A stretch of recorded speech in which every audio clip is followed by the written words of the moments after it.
48 hours since the violent rioting that took place at night in East Bangalore, the one thing we can say for sure is this was not spontaneous. This was not something that just flew out of the handle and became a violent situation. This was a well thought out, pre-planned act of violence, a conspiracy to burn parts of Bengaluru on Tuesday night. That's what the police FIR into the riots and the mob violence has also revealed.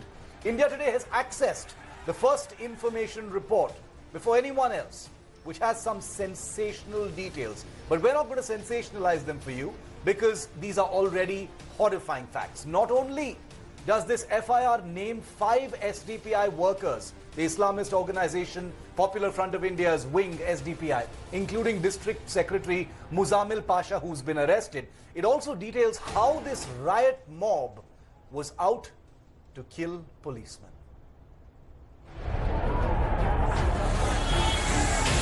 Kill the policemen, don't spare them. On the night of 11th August, as a violent mob went on rampage in East Bangalore, this was the call given by the rioters. The police FIR in the violence of Tuesday night has made this and several other shocking revelations. The riot FIR accessed by India Today reveals that the arson and vandalism was pre-planned. According to the police, 5 people from SDPI, including District Secretary Muzammil Pasha, Arfan, Saeed Manzoor, Ayaz and Allah Baksh took to the streets with close to 300 people in the DJ Halli area. They were armed with machetes, clubs and rods and attacked the police station. The FIR says that rioters pelted stones at the station. They then forced entry into the police station from the basement, broke doors and windows with the intent to murder the cops. The mob then went on to burn vehicles parked outside the DJ Halli and KJ Halli police stations. The police claim that when they tried to bring the violence under control by firing shots in the air, the 5 accused, including SDPI's Muzammil Pasha, tried to snatch guns from the KSRP platoons. They were arrested and the situation brought under control after nearly 3 hours, with the police firing more rounds. The police FIR makes one thing clear, that the plan to set Bengaluru on fire was well thought out, and that PFI's political affiliate, SDPI, was involved. Bureau Report, India Today.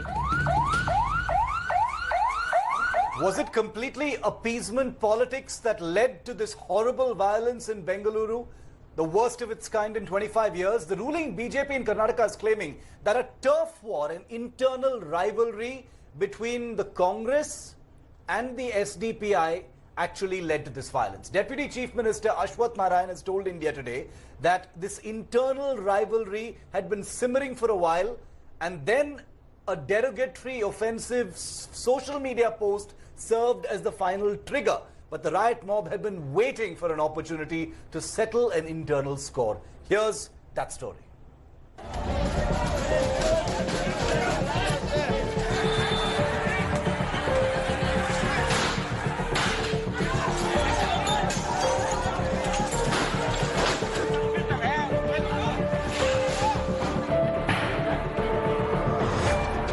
A night of shocking violence and rioting. 3 hours of criminality that Bengaluru will never forget. The worst in a quarter century in one of India's most harmonious cities. While the ruling BJP has focused its attack on the Congress party's appeasement politics, the Congress has returned fire at the BJP-controlled Bengaluru police. We will take serious action. Congress party वे लोगों को appeasement करते रहता थे, उनके vote bank है. Whether it is pre-planned, all that should come out through the investigation. But BJP should not try to communalize this issue. BJP should not try to make political capital out of this. But the politics has now intensified, with the Karnataka Deputy Chief Minister now suggesting that the rampant rioting was the result of a localized rivalry between Congress leaders and the Social Democratic Party of India, a wing of the controversial Islamist organization PFI. SDPI now at present the corporator who has been arrested is a SDPI corporator. And many of the functionaries of the SDPI now have initially been arrested. It looks like more a fight between SDPI and Congress. Muzammil Pasha, who has been charged with inciting violence and who has since been arrested, is the local SDPI leader who unsuccessfully contested municipal elections in the past. The mob he allegedly mobilized had targeted and trashed this man's property.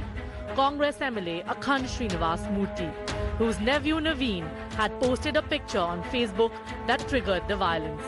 But the state government insists that the offending post was only a tipping point for a battle that had been simmering for several months. Bengaluru's Pulakeshi Nagar Reserve constituency gave the Congress its biggest victory in the 2018 election as Akhand Srinivas Murthy had won by the highest margin. He secured 97,574 votes and won by a margin of 81,626 votes against JDS candidate B. Prasanna Kumar, who managed to get only 15,948 votes.